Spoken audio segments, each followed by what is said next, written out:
Hey everyone, welcome to the Library Socialist Book Club. This week we are reading from David Graeber, chapter 3 of the Democracy Project, called The Mob Begin to Think and to Reason. And every week or so, every week we meet on the Seriously Wrong Discord server to chat about a reading. That's why we're called the Library Socialist Book Club. And we try to do a live stream and a recording of the text in case folks want to follow along and not have to use their eyes to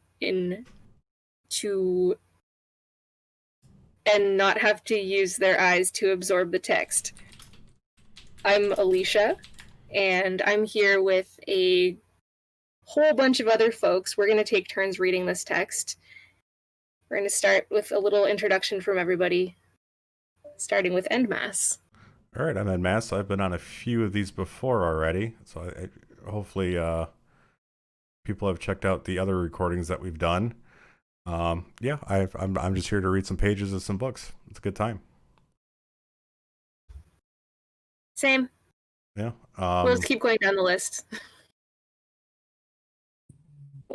I am Mrs. Jackpots, and I'm excited to read. Hello.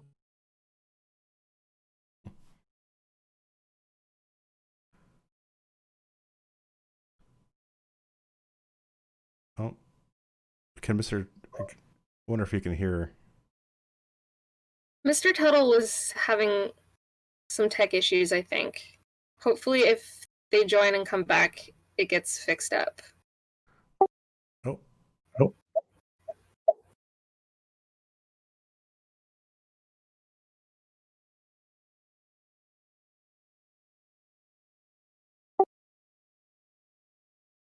Okay, you should disconnect and reconnect on Discord there. We picked the one day that Discord's having a lot of server issues, actually. It was down for a moment earlier.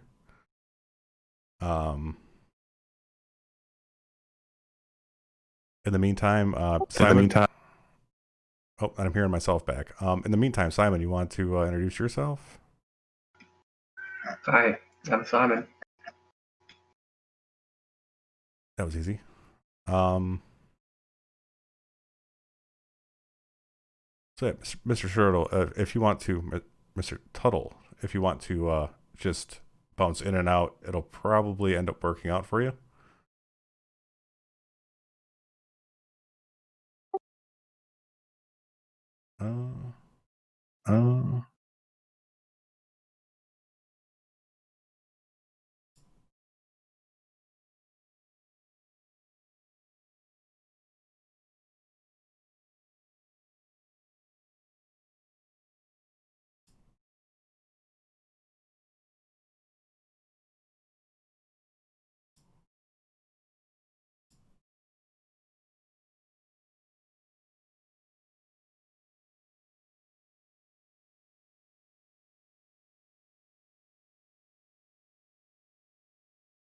And they're back.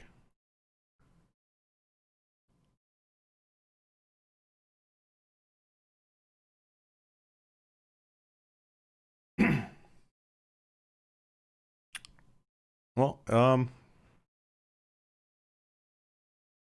Mr. Tuttle, is your Discord working there? It's the only trouble with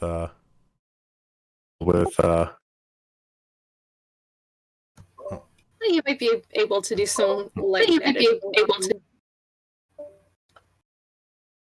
I heard myself. Yeah, I heard myself too. The talkback's really, really insane there. I thought it was an OBS issue, and I was freaking out for a second.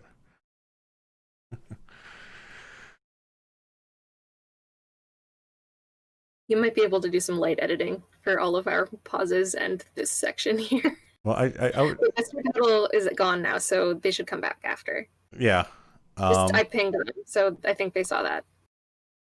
Yeah, it was quite odd. And we do organize we are on the Seriously Wrong Discord, which if any listeners would like a link to, please contact Seriously Wrong on any of their social media or via email and get a link into the book club. It's a good time. I don't know, Alicia, you want to get started on it? Yeah, sure. So the title of this chapter is The Mob Begin to Think and to Reason, the Covert History of Democracy. Reading accounts of social movements written by outright conservatives can often feel strangely refreshing, particularly when one is used to dealing with liberals. Liberals tend to be touchy and unpredictable because they claim to share the ideas of radical movements, democracy, egalitarianism, and freedom, but they've also managed to convince themselves that these ideals are ultimately unattainable. For that reason, they see anyone determined to bring about a world based on those principles as a kind of moral threat. I noticed this during the days of the global justice movement. There was a kind of mocking defensiveness on the part of many in the quote liberal media that was, in its own way, just as caustic as anything thrown at us by the right. As I read their critiques of the movement, it became clear to me that many senior members of the media, having gone to college in the 1960s, thought of themselves as former campus revolutionaries, if only through generational association. Within their work was an argument they were having with themselves. They were convincing themselves that even though they were now working for the establishment, they hadn't really sold out because their former revolutionary dreams were profoundly unrealistic, and actually, fighting for abortion rights or gay marriage is about as radical as one can realistically be. If you are a radical, at least with conservatives, you know where you stand. They are your enemies. If they wish to understand you, it is only to facilitate your being violently suppressed. This leads to a certain clarity. It also means they often honestly do wish to understand you. In the early days of Occupy Wall Street, the first major salvo from the right took the form of an essay in the Weekly Standard by one Matthew Continetti entitled, quote, Anarchy in the USA, the Roots of American Disorder. A quote from that is, both left and right, Continetti argued, have made the error of thinking that the forces behind Occupy Wall Street are interested in democratic politics and problem solving. In fact, their core, that ends the quote, in fact, their core were anarchists dreaming of a utopian socialist paradise as peculiar as the phalanxes of Charles Fourier or free love communities like the 1840s New Harmony. The author goes on to quote proponents of contemporary anarchism, mainly Noam Chomsky and myself, David Graeber, not Alicia. Here's a big quote. This permanent rebellion leads to some predictable outcomes. By denying the legitimacy of democratic politics, the anarchists undermined their ability to affect people's lives. No living wage movement for them. No debate over the Bush tax rates. Anarchists don't believe in wages, and they certainly don't believe in taxes. David Graeber, an anthropologist and a leading figure in Occupy Wall Street, puts it this way, quote, by participating in policy debates, the very best one can achieve is to limit the damage, since the very premise is inimical to the idea of people managing their own affairs, end quote. The reason that Occupy Wall Street has no agenda is that anarchism allows for no agenda. All the anarchist can do is set an example, or tear down the existing order through violence.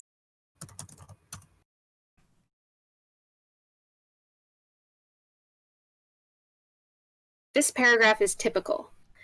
It alternates legitimate insights with a series of calculated slurs and insinuations designed to encourage violence.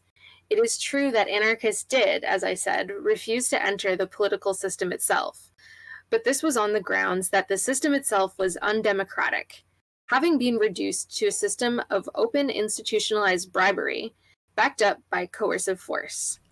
We wanted to make that fact evident to everyone in the United States and elsewhere, and that is what OWS did.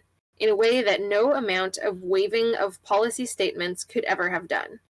To say that we have no agenda, then, is absurd. To assert that we have no choice but to eventually resort to violence, despite the studious nonviolence of the occupiers, is the kind of statement one only makes if one is desperately trying to come up with justifications for violence oneself.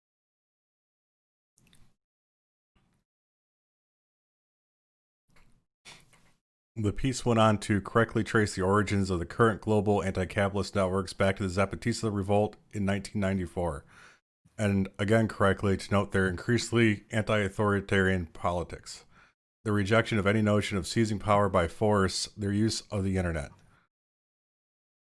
Kennedy includes, and here's a quote, an intellectual, financial, technological, and social infrastructure to undermine global capitalism has been developing for more than 2 decades. We're in the middle of its last manifestation. The occupiers' tent cities are self-governing, communal, egalitarian, and networked.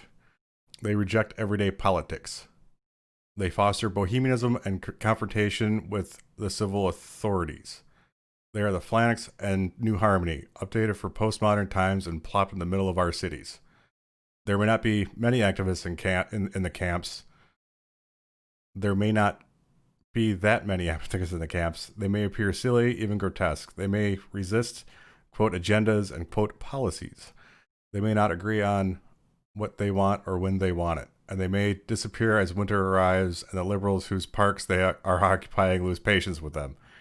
But the utopians and anarchists will reappear. The occupation will persist as long as individuals believe that inequalities of property are unjust and that the brotherhood of man can be established on earth. End quote. You can see why anarchists might find this sort of thing refreshingly honest. The author makes no secret of his desire to see us all in prison, but at least he's willing to make an honest assessment of what the stakes are. Still, there's one screamingly dishonest theme that runs throughout the Weekly Standard piece: the intentional conflation of, quote, democracy with, quote, everyday politics. That is, lobbying, fundraising, working for electoral campaigns, and otherwise participating in the current American political system.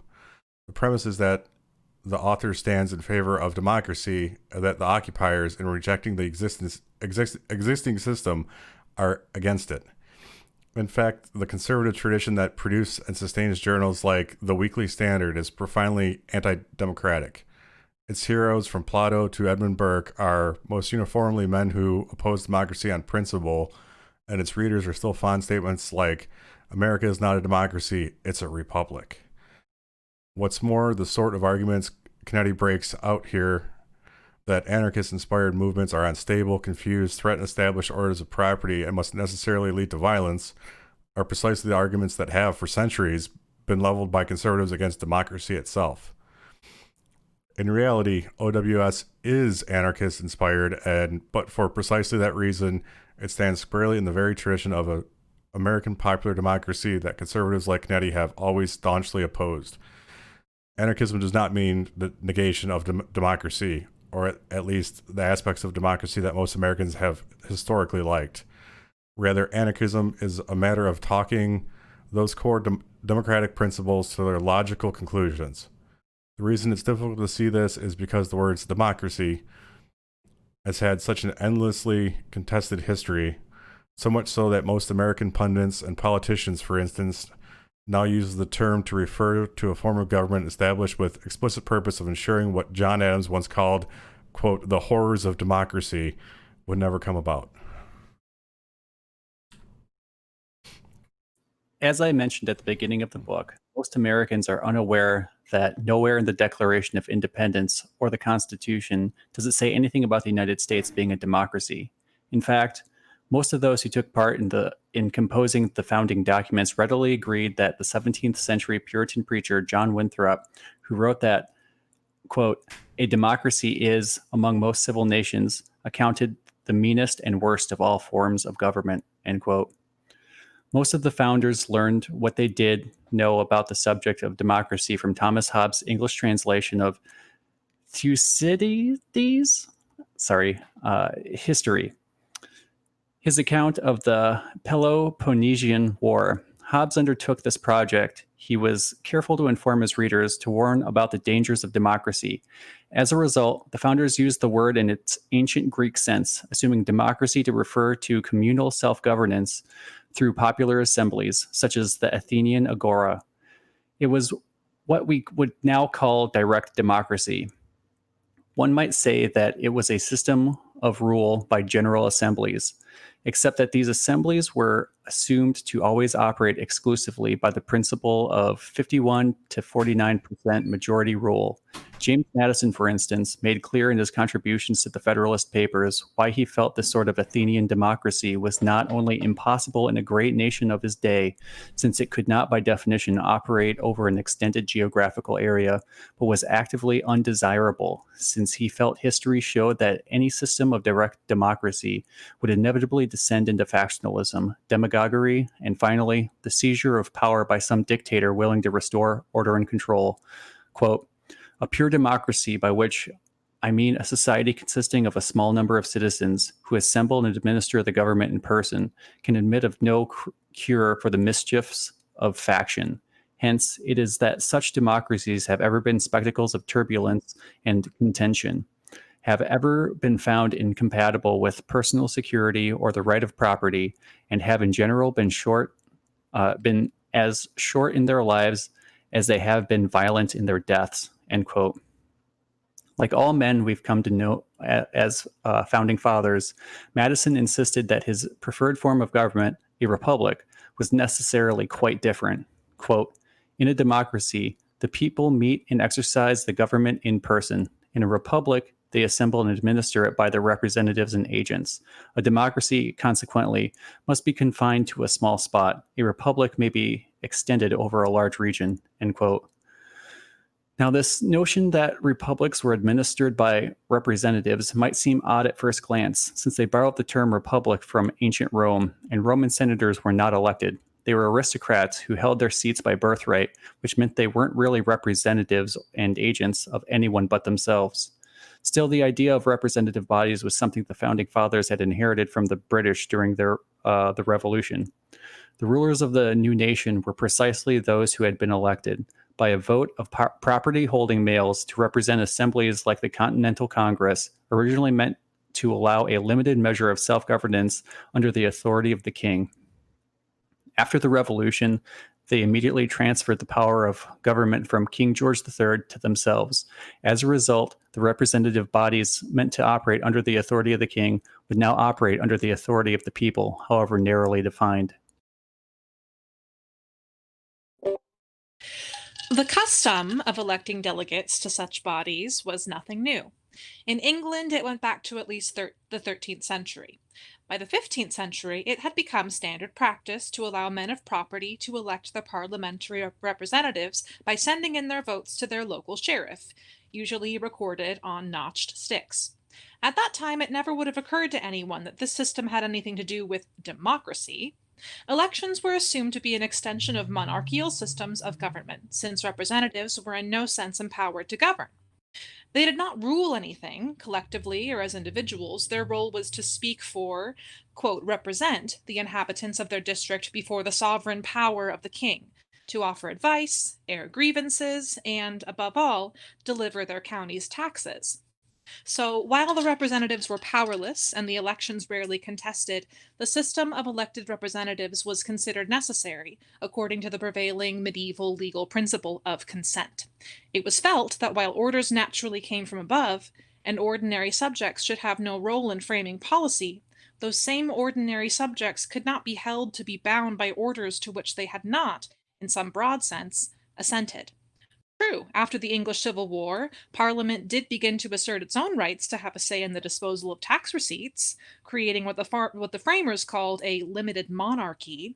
But still, the American idea of saying that the people could actually exercise sovereign power, the power once held by kings, by voting for representatives with real governing power, was a real, genuine innovation and immediately recognized as such.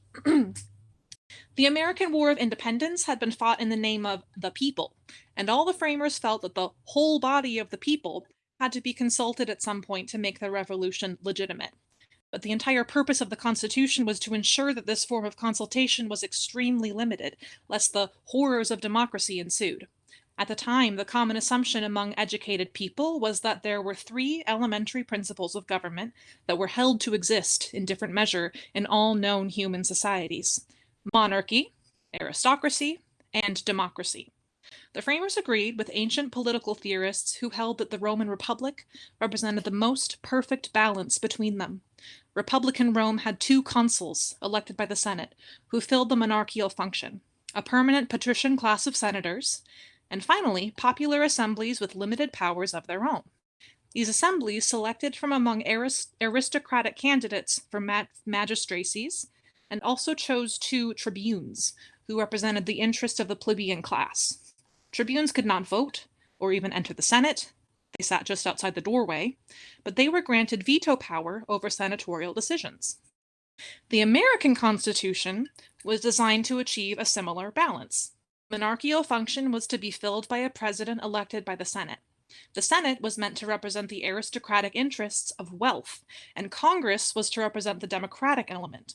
Its purview was largely to be confined to the raising and spending money, since the revolution had, after all, been fought on the principle of no taxation without representation.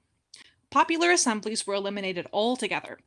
The American colonies, of course, lacked any hereditary aristocracy, but by electing a temporary monarch and temporary representatives, the framers argued they could instead create what they sometimes explicitly called a kind of natural aristocracy, drawn from the educated and propertied classes who had the same sober concern for the public welfare that they felt characterized the Roman Senate of Cicero and Cincinnatus.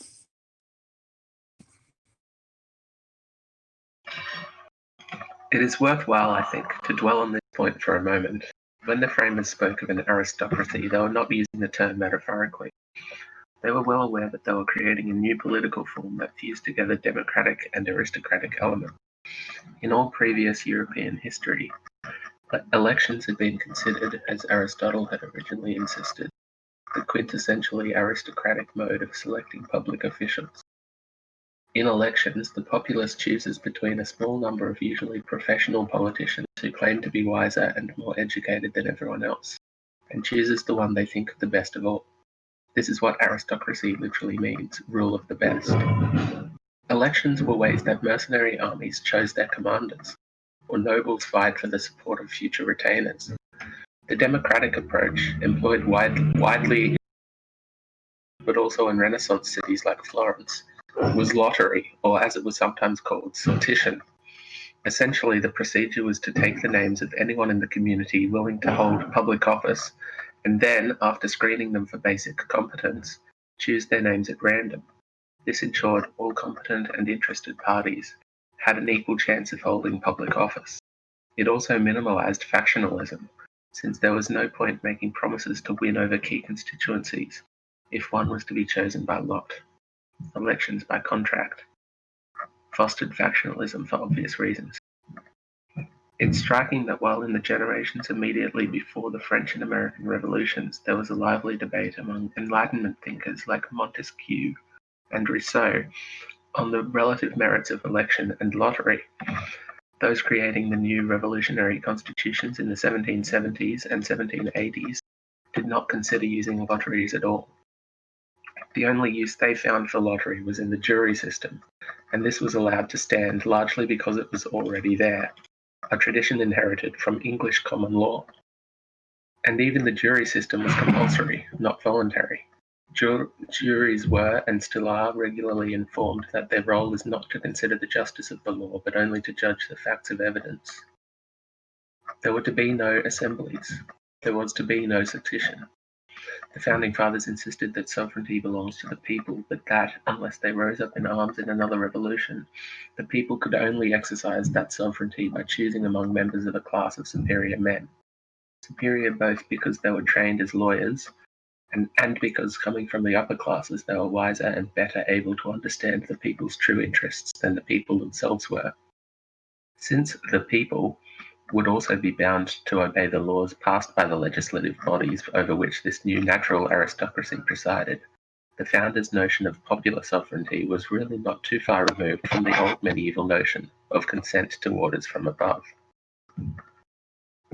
Actually, if one reads the work of John Adams or the Federalist Papers, one might well wonder why such authors spent so much time discussing the dangers of Athenian-style direct democracy at all. This was, after all, a political system that had not existed for more than 2,000 years, and no major political figure of the time was openly advocating re-establishing it. Here is where it becomes useful to consider the larger political context. There might not have been democracies in the 18th century North Atlantic, but there were definitely men who referred to themselves as Democrats. In America, Tom Paine is perhaps the most famous example.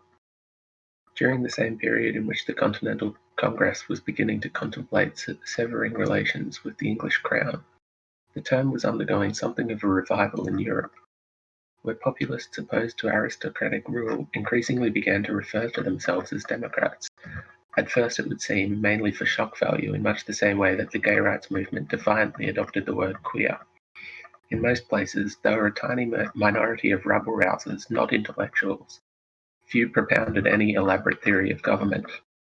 Most appear to have been involved in campaigns against noble or ecclesiastical privilege, and for very basic principles like equality before the law.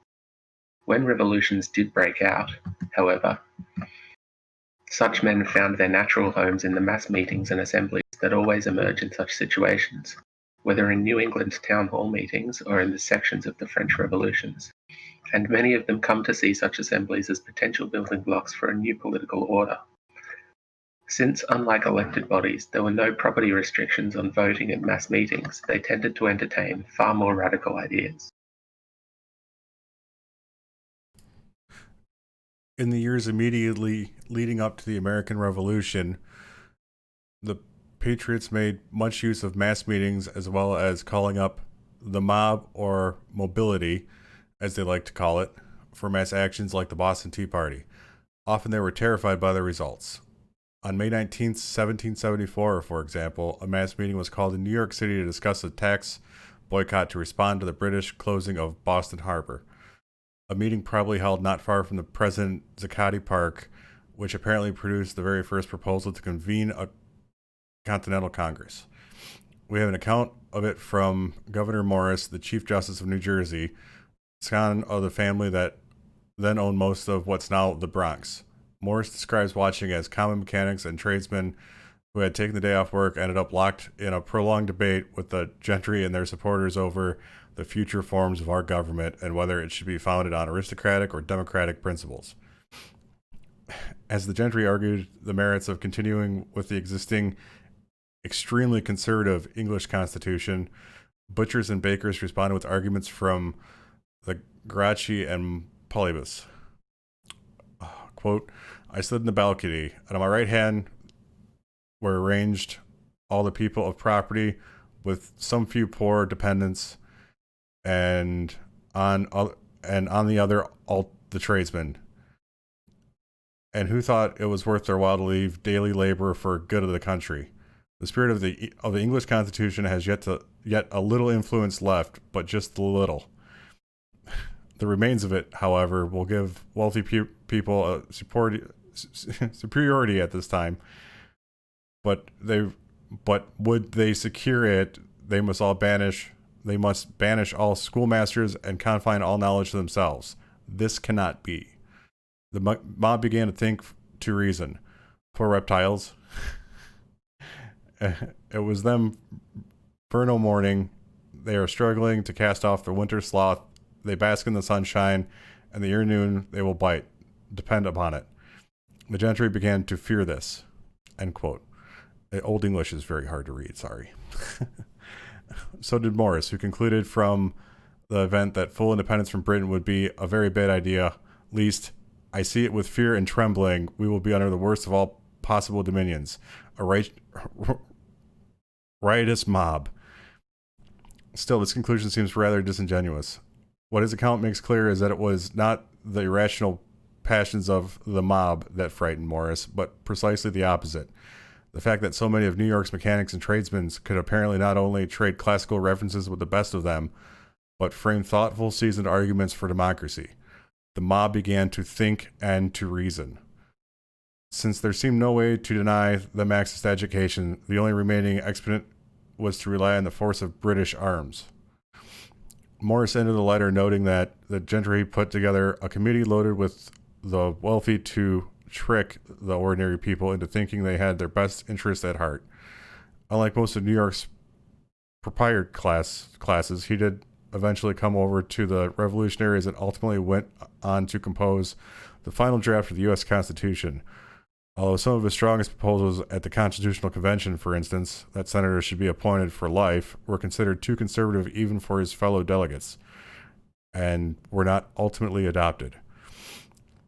Even after the war, it was difficult to put a genie of democracy back in the bottle.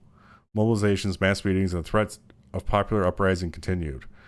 As before the revolution, many of these protests centered on debt. After the war, there was a heated debate over what to do about the Revolutionary War debt.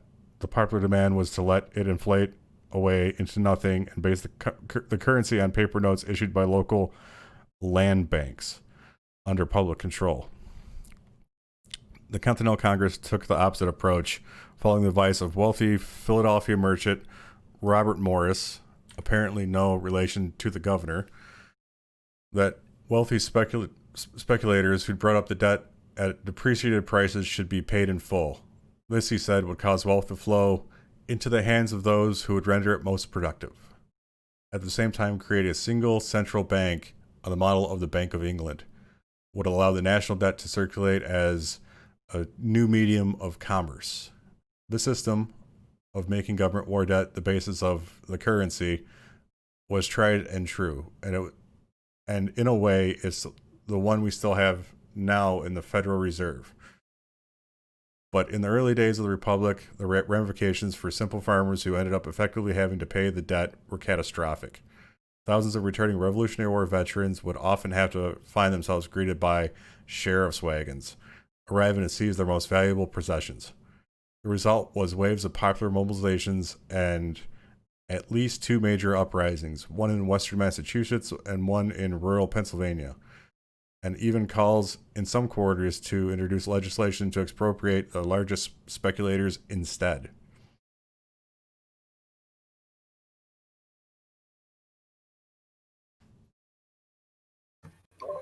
For men like Adams, Madison, or Hamilton, such projects bore a disturbing similarity to those of revolutionary movements of antiquity, with their calls to abolish debts and redistribute the land, and become prima facie, evidence that America should never operate by a principle of majority rule.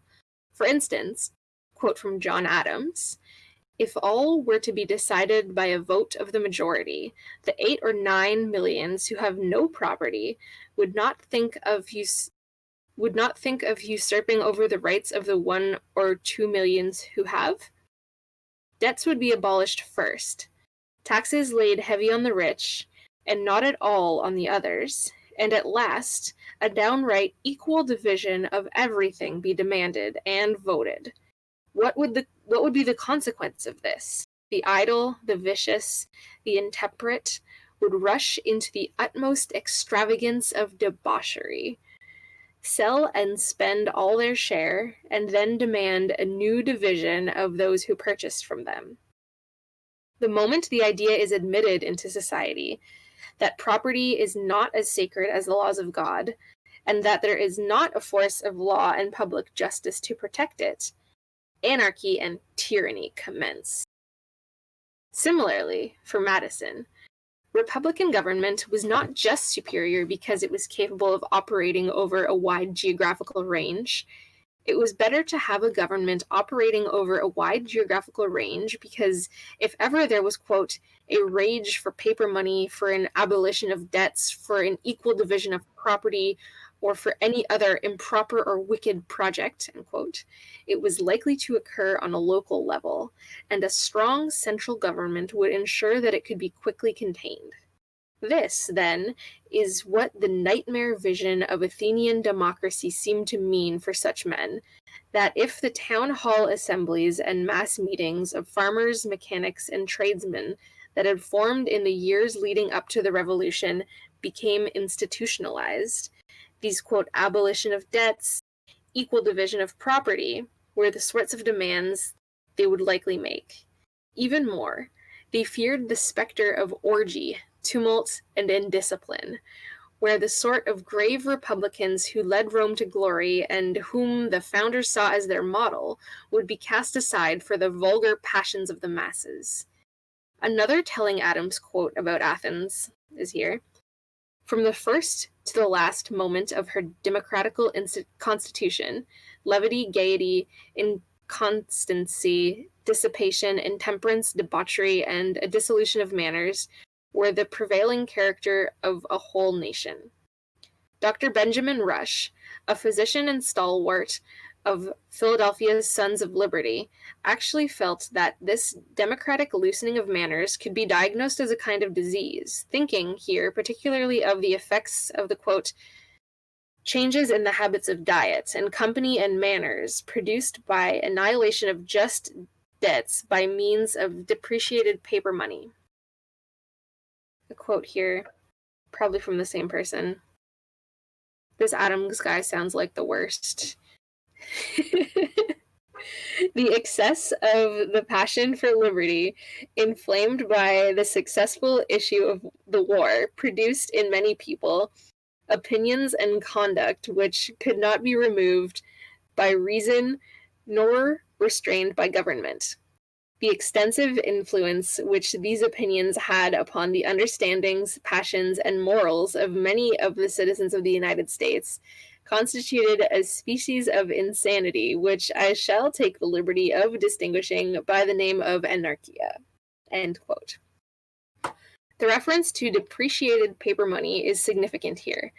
One of the issues that drove the Federalists to convene the Constitutional Convention in the first place was not just the threat of riots and rebellions against hard money policies, which could be militarily contained, but the fear that, quote, democratic forces might begin to take over state governments and begin printing their own currency. Both George Washington, the richest man in America, and Thomas Jefferson had personally lost considerable chunks of their personal fortunes through such schemes.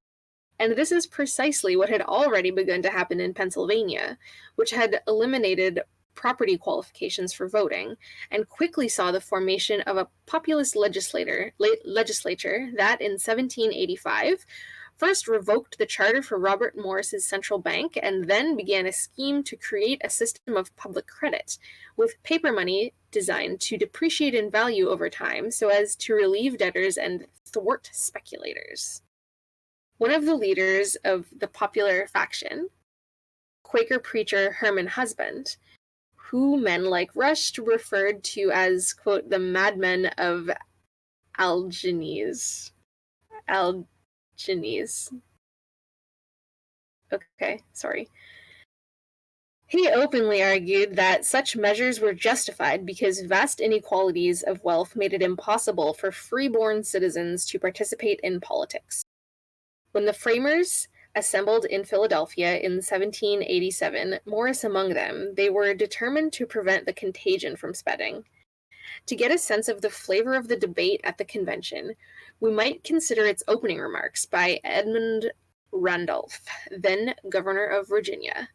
Even outside of Pennsylvania, state constitutions did not contain sufficient safeguards against, quote, government exercised by the people. Here's the quote. Our chief danger arises from the democratic parts of our constitutions. It is a maxim which I hold incontrovertible, that the powers of government exercised by the people swallows up the other branches. None of the constitutions have provided sufficient checks against the democracy. The feeble state of Virginia is a phantom. Maryland has a more powerful Senate, but the late distractions in that state have discovered that it is not powerful enough. The check established in the Constitution of New York and Massachusetts is yet a stronger barrier against democracy, but they all seem insufficient. the Canadian political science Francis Dupuy-Derry has carefully mapped out the way that the word democracy was used by major political figures in the United States, France, and Canada during the 18th and 19th centuries, and has discovered in every case exactly the same pattern.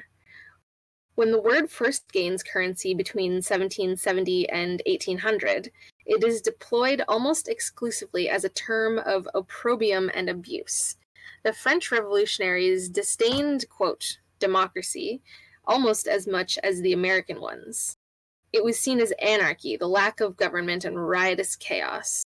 Over time, a few begin to use the term, often as a provocation. As when Robespierre, at the height of the terror, began to refer to himself as a Democrat, or when in 1800, Thomas Jefferson, who never mentioned the word democracy at all in his early writings, but who ran against Adams as a radical sympathetic with the organizers of debt uprisings and strongly opposed to central banking schemes, decided to rename his party the Democratic Republicans. Still, it took some time before the term came into common use. It was between 1830 and 1850 that politicians in the United States and France began to identify themselves as Democrats and to use democracy to designate the electoral regime, even though constitutionally change or transformation of the decision-making process warranted this change in name. The shift in meaning first occurred in the United States. Andrew Jackson was the first presidential candidate to present himself as a Democrat, a label by which he meant that he would defend the interests of the little people, in particular, small Midwest farmers and laborers in the large eastern cities. Again, the powerful bureaucrats and politicians in Washington and the upper classes in large cities. Jackson was running as a populist, once again, against the central banking system, which he did temporarily manage to dismantle.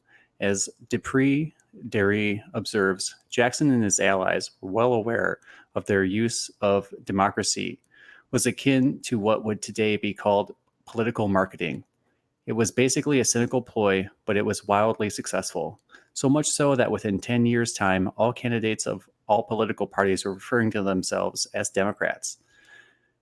Since the same thing was happening everywhere, France, England, Canada, where the franchise was widened sufficiently that masses of ordinary citizens were allowed to vote, the result was that the term democracy itself changed as well, so that the elaborate republican system that the founders had created with the express purpose of containing the dangers of democracy itself was relabeled democracy, which is how we continue to use the term today.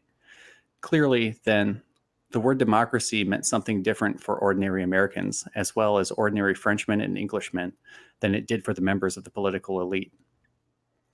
The question is precisely what? Owing to the limited nature of our sources, we have no way of knowing, for instance, once the New York mob began to think and reason, what arguments they actually put forth. We can only really guess. But I think we can reconstruct some broad principles. First of all, when members of the educated class spoke of democracy, they were thinking of a system of government which traced back specifically to the ancient world. Ordinary Americans, in contrast, appear to have seen it, as we would today, in much broader social and cultural terms. Democracy was freedom, equality, and the ability of a simple farmer or tradesman to address his quote-unquote betters with dignity and self-respect. The kind of broader democratic sensibility that was soon to so impress foreign observers like Alexis de Tocqueville when they spoke of democracy in America 2 generations later. The roots of the sensibility, like the real roots of many of the political innovations that made the great 18th century revolutions possible, are difficult to reconstruct, but they do not seem to lie where we are used to looking for them. One reason we find it so difficult to reconstruct the history of these democratic sensibilities and the everyday forms of organization and decision-making they inspired is that we are used to telling the story in a very peculiar way. In a story that only really took shape in the wake of World War I, when universities in the United States and some parts of Europe began promulgating the notion that democracy was an intrinsic part of what they called Western civilization. The idea that there even was something called Western civilization was, at the time, relatively new. The expression would have been meaningless in the time of Washington or Jefferson. According to this new version of history, which soon became gospel to American conservatives and is largely taken for granted by everyone else, democracy is really a set of institutional structures based on voting that was first, quote unquote, invented in ancient Athens and has remained somehow embedded in a grand tradition that traveled from Greece to Rome to medieval England, making a detour through Renaissance Italy, and then finally lodging itself in the North Atlantic, which is now its special home. This formulation is how former Cold Warriors like Samuel Huntington can argue that we are now engaged in a, quote, war of civilizations, unquote, with the free and democratic West vainly trying to inflict its values on everyone else. As a historical argument, this is an obvious example of special pleading. The whole story makes no sense. First of all, about the only thing Voltaire, Madison, or Gladstone really had in common with an inhabitant of ancient Greece is that he grew up reading ancient Greek books. But if the Western tradition is simply an intellectual tradition, how can one possibly call it democratic? In fact, not a single surviving ancient Greek author was in favor of democracy, and for 2,400 years at least, virtually every author now identified with Western civilization was explicitly anti-democratic. When someone has the temerity to point this out, the usual response by conservatives is to switch gears and say that the West is a cultural tradition whose unique love of liberty can already be witnessed in medieval documents like the Magna Carta and was just waiting to burst out in the age of revolutions.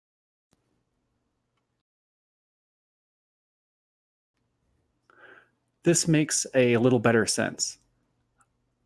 If nothing else, it would explain the popular enthusiasm for democracy in countries like the United States and France, even in the face of universal elite disapproval. But if one takes this approach and says the West is really a deep cultural tradition, then other parts of the conventional story fall apart. For one thing, how can one say that the Western tradition begins in Greece? After all, if we are speaking in cultural terms, the people alive today, most similar to ancient Greeks, are obviously modern Greeks. Yet most of those who celebrate the Western tradition don't even think modern Greece is part of the West anymore. Greece apparently having defected back around AD 600 when they chose the wrong variety of Christianity.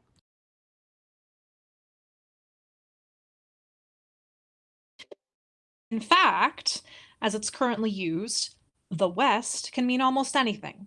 It can be used to refer to an intellectual tradition, a cultural tradition, a locus of political power, Western intervention, even a racial term. The bodies discovered in Afghanistan appear to be those of Westerners, more or less depending on the needs of the moment. It's not surprising then that American conservatives react so violently to any challenge to the primacy of Western will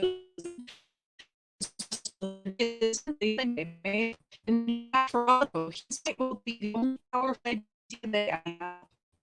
In each understand the real history of democracy, we have to put all this aside and start from scratch.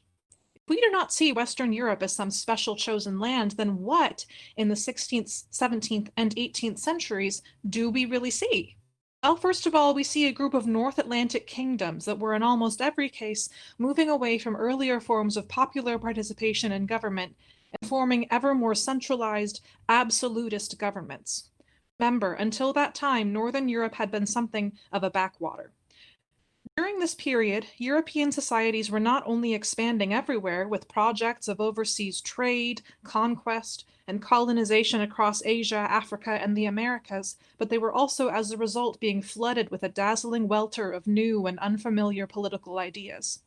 Most European intellectuals who encountered these ideas were interested in using them to create even stronger centralized monarchies, like the German scholar Leibniz, who found inspiration in the example of China, with its cultural uniformity, national examination boards, and rational civil service, or Montesquieu, who became equally intrigued by the examples of Persia. Others, John Locke, for example, or many of the other English political philosophers so beloved by the Founding Fathers, became fascinated by the discovery of societies in North America that appeared to be simultaneously far more egalitarian and far more individualistic than anything Europeans had previously imagined possible. In Europe, tracts and arguments about the significance and political and moral implications of these newly discovered social possibilities abounded. In the American colonies, this was not a matter of mere intellectual reflection. The first European settlers in North America not only were in the paradoxical situation of being in direct contact with indigenous nations and being obliged to learn many of their ways just to be able to survive in their new environment, at exactly the same time, they were also displacing and largely exterminating them. In the process, at least according to the scandalized accounts of the leaders of early settler communities, they themselves, and especially their children, began acting more and more like Indians. This is important, since most debates over the influence of indigenous societies on American democracy largely miss the profoundly cultural transformation that resulted. There has been quite a lively debate on the topic since the 1980s. It's usually referred to in the scholarly literature as the influence debate. While the scholars who kicked it off, historians Donald Grind, himself a Native American, and Bruce Johansen, were making a much broader argument, the whole debate quickly became sidetracked over one very specific question: whether certain elements in the American Constitution, particularly its federal structure, were originally inspired by the example of the League of Six Nations of the Haudenosaunee or Iroquois. This particular debate began in 1977 when Grind pointed out that the idea of a federation of colonies seemed to have been first proposed by an Onondaga ambassador named Anasatego during negotiations over the Lancaster Treaty of 1744. Exhausted by having to negotiate with 6 different colonies, he snapped an arrow in half to show how easy it was to break it, then took a bundle of 6 arrows and challenged his interlocutors to do the same. This bundle of arrows still appears on the seal of the Union of the United States, though with the number increased to 13. Benjamin Franklin, who had taken part in the negotiations, did later propose the colonies adopt a federal system, though it was at first without success. Grind was not the first to suggest that Iroquois federal institutions might have had some influence on the U.S. Constitution. Similar ideas were occasionally proposed by the 19th century, and at the time, no one found anything particularly threatening or remarkable about it. When it was proposed again in the 1980s, it set off a firestorm. Congress passed a bill recognizing the Haudenosaunee contribution, and conservatives were up in arms at any suggestion that the founders were influenced by anything but the tradition of Western civilization.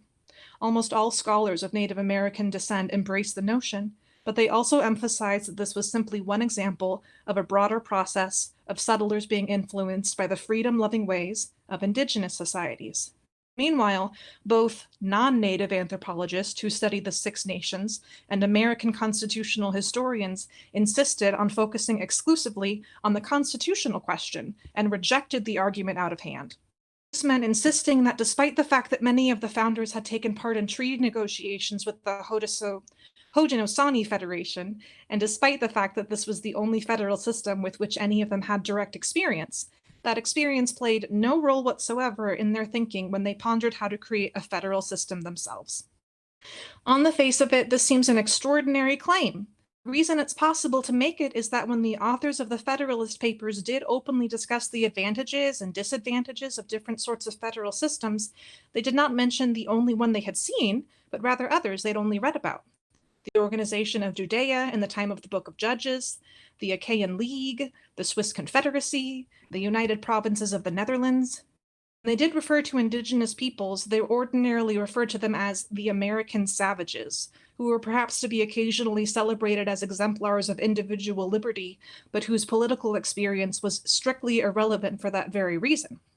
John Adams, for instance, compared them to the ancient Goths, a people unusual, he held, in that they actually could support a largely democratic system of government without it being plunged into violent unrest. This was possible for both peoples, he concluded, because they were too scattered and indolent to have accumulated any significant amount of property, and therefore did not need institutions designed to protect wealth.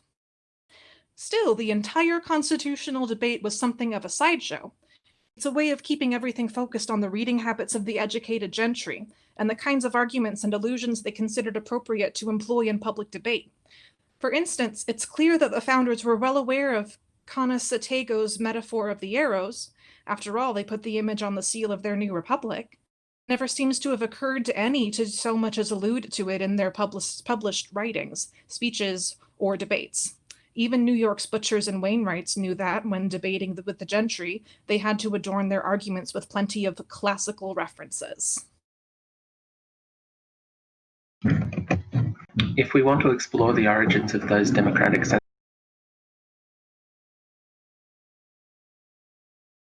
in the first place, or even to find where people actually had direct, hands-on experience in collective decision-making that might have influenced their sense of what democracy might actually be like, we not only have to look beyond the sitting rooms of the educated gentry. In fact, we soon find ourselves in places that might seem at first genuinely startling.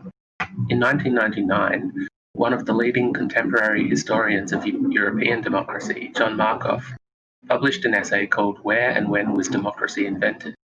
In it, there appears the following passage: that leadership could derive from the consent of the led rather than be bestowed by higher authority would have been a likely experience of the crews of pirate vessels in the early modern Atlantic world. Pirate crews not only elected their captains, but were familiar with countervailing power in the forms of the quartermaster and ship's council, and contractual relations of individual and collectivity in the form of written ship's articles specifying shares of booty and rates of compensation for on-the-job injury. He makes the remark very much in passing, but in a way it's a very telling example. If existing ship constitutions are anything to go by, the typical organization of 18th century pirate ships was remarkably democratic. Captains were not only elected, they usually functioned much like Native American war chiefs, granted total power during chase or combat, but otherwise treated like ordinary crewmen. Those ships whose captains were granted more general powers also insisted on the crew's right to remove them at any time for cowardice, cruelty, or any other reason. In every case, ultimate power rested in a general assembly, which often ruled on even the most minor matters, always apparently by a majority show of hands. This isn't surprising if one considers the pirates' origins. Pirates were generally mutineers, sailors often originally pressed into service against their will in port towns across the Atlantic, who had mutinied against tyrannical captains and declared war against the whole world.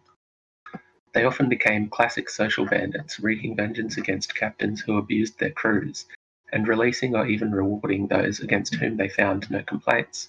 The makeup of crews was often extraordinarily heterogeneous. According to Marcus Rediker's Villains of All Nations, Black Sam Bellamy's crew of 1717 was a mixed multitude of all countries, including British, French, Dutch, Spanish, Swedish, Native American, African American, and 24 Africans who had been liberated from a slave ship.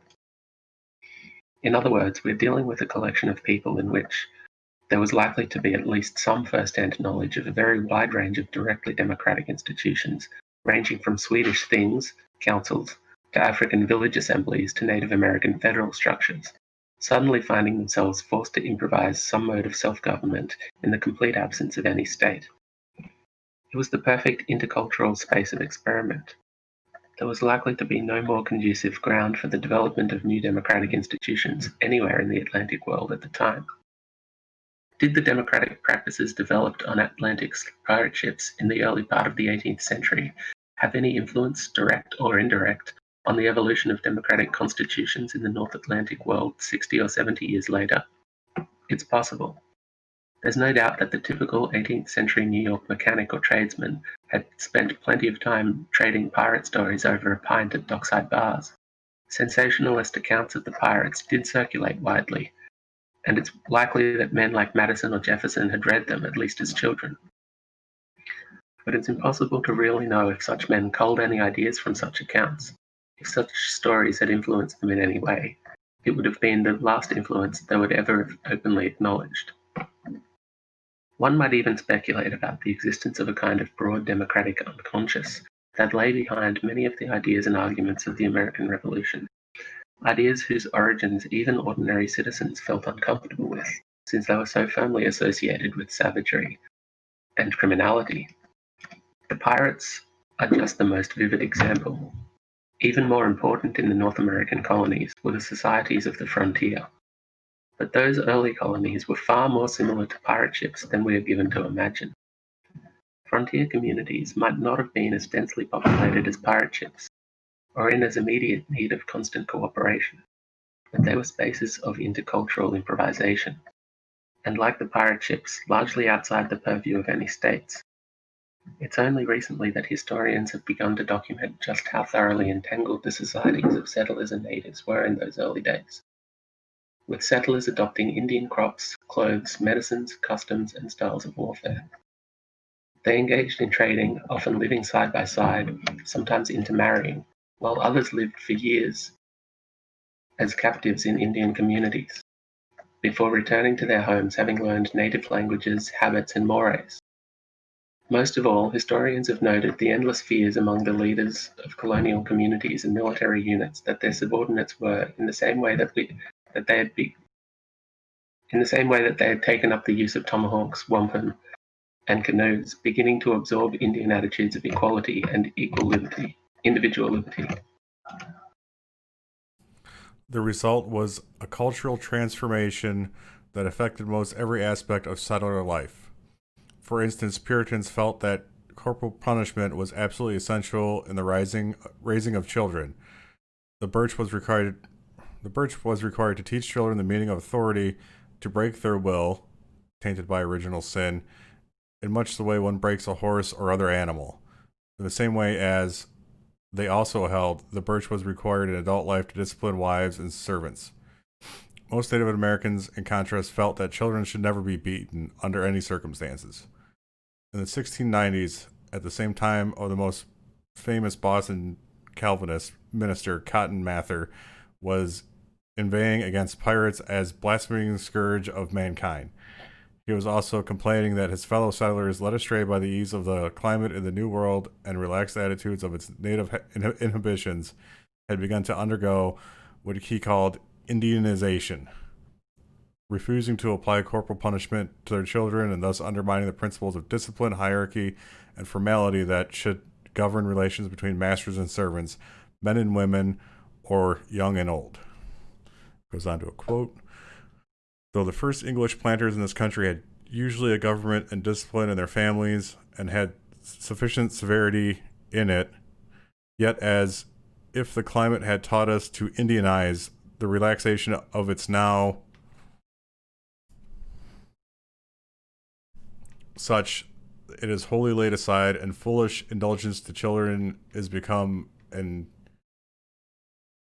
epidemial miscarriage of the country, and like to attend with many evil consequences. End quote. In other words, insofar as individualistic, indulgent, freedom-loving spirit first began emerging among the colonists, the early Puritan fathers laid it squarely at the feet of the Indians, or as they still called them at the time, the Americans. Since the settlers then still considered themselves not American but English. One of the ironies of the influence debate is that in all the sound and fury over the Iroquois' influence on the federal system, this was that Grind and Johansson were really trying to emphasize. The ordinary Englishmen and Frenchmen settled in the colonies only began to think of themselves as Americans, as a new sort of freedom-loving people, when they began to see themselves as more like Indians. What was true in towns like Boston was also the more true on the frontiers, especially in those communities often made up of escaped slaves and servants who became, or quote, who became Indians outside of the control of the colonial governments entirely, or island enclaves of what historian historians Peter Lindbergh and Marcus Rediker have called the, quote, Atlantic proletariat. The motley collection of freedmen, sailors, ship's horrors, renegades, antinomians, and rebels who developed in the port of cities of the North Atlantic world before the emergence of modern racism, and from which much of the democratic impulse of the American and other revolutions seem to have first emerged. Men like Mather would have agreed that as well. He often wrote that Indian attacks on frontier settlements were God's punishment on such folk for abandoning their rightful masters and living like Indians themselves. If history were truly written, it seems to me that the real origin of democratic spirit, and most likely many democratic institutions, lies precisely in those spaces of improvisation just outside the control of governments and organized churches. I might add that this includes the Haudenosaunee themselves. The League was originally formed, we don't know precisely when, as some kind of contractual agreement among the Seneca, Ognega, Shuga, Odinia, and Mohawk. I am just sorry if there are any Indians listening to this. I just butchered everything. The sixth tribe, the Tuscarora, joined later. To create a way of mediating disputes and making peace, but during their period of expansion in the 17th century, it became an extraordinary jumble of peoples, with large proportions of the population adopted war captives from other indigenous nations, captured settlers, and runaways. One Jesuit missionary at the height of the 17th century beaver wars complained that it was almost impossible to preach to the Seneca in their own language, since so many were barely fluent in it. Even during the 18th century, for instance, while Casentigo, the ambassador who first suggested a federation to the colonists, was born to Onondaga parents, the other main Hughesy negotiator with the colonists at this time, Sawante, was actually French, or anyway, originally born to French parents in Quebec. Like all living constitutions, the League was constantly changing and evolving, and no doubt much of the careful architecture and solemn dignity of its council structure was the product of just such a creative mix of cultures, traditions, and experiences.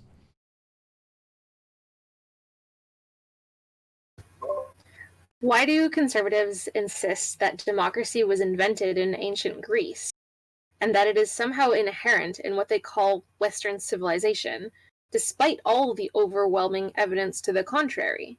In the end, it's just a way of doing what the rich and powerful always do, taking possession of the fruits of other people's labor. It's a way of staking a property claim, and property claims must be defended. This is why, if whenever someone like Amartya Sen appears, as he has recently done, to make the obvious point that democracy can just as easily be found in village councils in Southern Africa or India, one can count on an immediate wave of indignant responses in conservative journals and web pages arguing that he has completely missed the point. Generally speaking, if you can find a concept, truth, freedom, democracy, that everyone agrees is a good thing, then you can be sure that no one will agree on precisely what it is.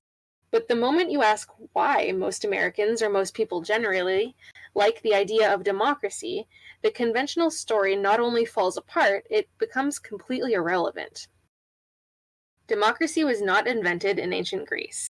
Granted, the word democracy was invented in ancient Greece, but largely by people who didn't like the thing itself very much. Democracy was never really invented at all. Neither does it emerge from any particular intellectual tradition. It's not even really a mode of government. In its essence, it is just the belief that humans are fundamentally equal and ought to be allowed to manage their collective affairs in an egalitarian fashion, using whatever means appear most conducive. That, and the hard work of bringing arrangements based on those principles into being. In this sense, democracy is as old as history, as human intelligence itself. No one could possibly own it. I suppose, if one were so inclined, one could argue it emerged the moment hominids ceased merely trying to bully one another and developed the communication skills to work out a common problem collectively. But such speculation is idle. The point is that democratic assemblies can be attested in all times and places, from Balinese Sika to Bolivian Ayu, employing an endless variety of formal procedures, and will always crop up wherever a large group of people sat down together to make a collective decision on the principle that all taking part should have equal say. One of the reasons it is easy for political scientists to ignore such local associations and assemblies when speaking of the history of democracy is that in most such assemblies, things never came down to a vote. The idea that democracy is simply a matter of voting, which the founders, too, assumed, also allows one to think of it as an innovation, some sort of conceptual breakthrough, as if it had never occurred to anyone in previous epochs to test support for a proposal by asking people to all put up their hands, scratch something on a potsherd, or have everyone supporting a proposal stand on one side of a public square. But even if people throughout history have always known how to count, there are good reasons why counting has often been avoided as a means of reaching group decisions. Voting is divisive. If a community lacks means to compel its members to obey a collective decision, then probably the stupidest thing one could do is to stage a series of public contests in which one side will necessarily be seen to lose. This would not only allow decisions that as many as 49% of the community strongly oppose, it would also maximize the possibility of hard feelings among that part of the community one most needs to convince to go along despite their opposition. A process of consensus finding, of mutual accommodation and compromise to reach a collective decision everyone at least does not find strongly objectionable, is far more suited to situations where those who have to carry out a decision lack the sort of centralized bureaucracy, and particularly the means of systematic coercion that would be required to force an angry minority to comply with decisions they found stupid, obnoxious, or unfair. Historically, it is extremely unusual to find both of these together. Throughout most of human history, egalitarian societies were precisely those that did not have some military or police apparatus to force people to do things they did not wish to do. All those Sikas and Ayas referred to above. Where the means of compulsion did exist, it never occurred to anyone that ordinary people's opinions were in any way important. Where do we find voting then? Sometimes in societies where spectacles of public competition are considered normal, such as ancient Greece would make a contest, or ancient Greeks would have made a contest out of anything. But mainly in situations where everyone taking part in an assembly is armed or at least trained in the use of weapons. In the ancient world, voting occurred mainly within armies. Aristotle was well aware of this. The constitution of a Greek state, he observed, largely depends on the chief arms of its military. If it's a cavalry, one can expect an aristocracy. If it's heavy infantry, voting rights will be expended to those wealthy men who can afford armor. If it's light troops, archers, slingers, or a navy, as in Athens, one can expect democracy. Similarly, in Rome, popular assemblies that also relied on majority vote were based directly on military units of 100 men called centuries. Underlying the institution was the rather commonsensical idea that if a man was armed, his opinions had to be taken into account. Ancient military units often elected their own officers. It's also easy to see why majority voting would make sense in a military unit. Even if a vote was 60-40, both sides are armed. If it did come down to a fight, one could see immediately who is most likely to win. This pattern applies broadly, more or less across the historical record.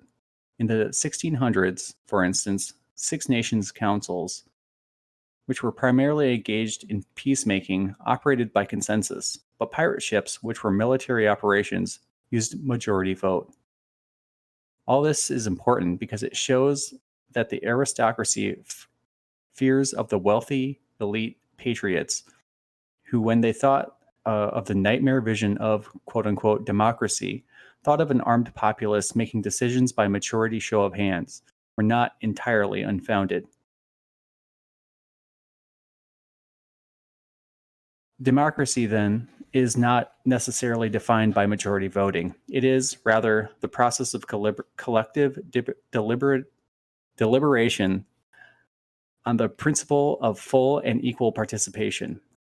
Democratic creativity, in turn, is most likely to occur when one has a diverse collection of participants, drawn from very different traditions. It's an urgent need to improvise some means to regulate their common affairs, free of a pre-existing overarching authority. In today's North America, it's largely anarchists, proponents of a political philosophy that has generally been opposed to governments of any sort, who actively try to develop and promote such democratic institutions in a way the anarchist identification with this notion of democracy goes back a long way. In 1550 or even 1750, when both words were still terms of abuse, detractors often used democracy interchangeably with anarchy or democrat with anarchist. In each case, some radicals eventually began using the term defiantly to describe themselves. But while democracy gradually became something everyone felt they had to support, even as no one agreed on what precisely it was, anarchy took the opposite path, becoming for most a synonym for violent disorder. What then is anarchism? Actually, the term means simply without rulers. Just as in the case of democracy, there are two different ways one could tell the history of anarchism. On the one hand, we could look at the history of the word anarchism, which was coined by Pierre-Joseph Proudhon in 1840 and was adopted by a political movement in the late 19th century Europe, becoming essentially strongly established in Russia, Italy, and Spain before spreading across the rest of the world. On the other hand, we could see it as a much broader political sensibility. The easiest way to explain anarchism in either sense is to say that it is a political movement that aims to bring about a genuinely free society, and that defines a free society as one where humans only enter those kinds of relations with one another that would not have to be enforced by the constant threat of violence. History has shown that vast inequalities of wealth, institutions like slavery, debt peonage, or wage labor can only exist if backed up by armies, prisons, and police. Even deeper structural inequalities like racism and sexism are ultimately based on the parenthetical, more subtle and insidious and parenthetical threat of force. Anarchists thus envision a world based on equality and solidarity, in which human beings would be free to associate with one another to pursue an endless variety of visions, projects, and conceptions of what they find valuable in life. When people ask me what sort of organizations could exist in an anarchist society, I always answer, any form of organization one can imagine, and probably many we presently can't, with only one proviso. They would be limited to ones that could exist without anyone having the ability, at any point, to call on armed men to show up and say, I don't care what you have to say about this. Shut up and do what you're told. In this sense, there have always been anarchists. You find them pretty much any time a group of people confronted with some system of power or domination imposed over them object to it so violently that they begin imagining ways of dealing with each other free of any such forms of power or domination. Most such projects remain lost to history, but every now and then evidence for one or another crops up. In China around 400 BC, for example, there was a philosophical movement that came to be known as the School of the Tillers, which held that both merchants and government officials were both useless parasites and attempted to create communities of equals where the only leadership would be by example and the economy would be democratically regulated in unclaimed territories between the major states. Apparently, the movement was created by an alliance between renegade intellectuals who fled to such free villages and the peasant intellectuals that they encountered there. Their ultimate aim appears to have been to gradually draw off defectors from surrounding kingdoms and thus eventually cause their collapse. This kind of encouragement of mass defection is a classic anarchist strategy. Needless to say, they were not ultimately successful, but their ideas had enormous influence on court philosophers of later generations. And in the cities, anarchist ideas gave rise to notions that the individual should not be bound by any social convention and that all technology should be rejected in order to return to an imagined primitive utopia, a pattern that was to repeat itself many times through world history. Those individualist and primitivist ideas, in turn, had an enormous influence on the Taoist philosophy of Lao Tzu and Zhuangzi. Sorry about that. How many similar movements have there been throughout human history? We cannot know. We only happen to know about the tillers because they also compiled manuals of agricultural technology so good they were read and recopied for thousands of years. But really, all the tillers were doing was an intellectually self-conscious version of what, as James Scott has recently shown in his Anarchist History of Southeast Asia, millions of people in that part of the world have been doing for centuries. Flee from the control of nearby kingdoms and try to set up societies based on a rejection of everything those states represent, then try to convince others to do the same. There are likely to have been many such movements winning free spaces of one sort or another from different states. My point is that such initiatives have always been around. For most of human history, rejection has been much more likely to take the form of flight, defection, and the creation of new communities than of revolutionary confrontation with the powers that be. Of course, all this is much easier when there are distant hills to run away to and states that had difficulty extending their control over wide stretches of terrain. After the Industrial Revolution, when radical workers' movements began to emerge across Europe, and some factory workers in places like France or Spain began to espouse openly anarchist ideas, this option was no longer available. Anarchists instead embraced a variety of strategies, from the formation of alternative economic enterprises, like co-ops or mutualist banking, workplace strikes and sabotage, and the general strike to outright insurrection. Marxism emerged as a political philosophy around the same time, and in its early days especially, aspired to the same ultimate goal as anarchism: a free society, the abolition of all forms of social inequality, self-managed workplaces, the dissolution of the state. But from the debates surrounding the creation of the First International onwards, there was a key difference. Most Marxists insisted that it was necessary first to seize state power, whether by the ballot or otherwise, and use its mechanisms to transform society to the point where, the argument usually went, such mechanisms would ultimately become redundant and simply fade away into nothingness. Even back in the 19th century, anarchists pointed out this was a pipe dream. One cannot, they argued, create peace by training for war, equality by creating top-down chains of command, or for that matter, human happiness by becoming grim, joyless revolutionaries who sacrifice all personal self-realization or self-fulfillment to the cause. Anarchists insisted that it wasn't just that the ends do not justify the means, though the ends do not, of course, justify the means, but that you will never achieve the ends at all, unless the means are themselves a model for the world you wish to create.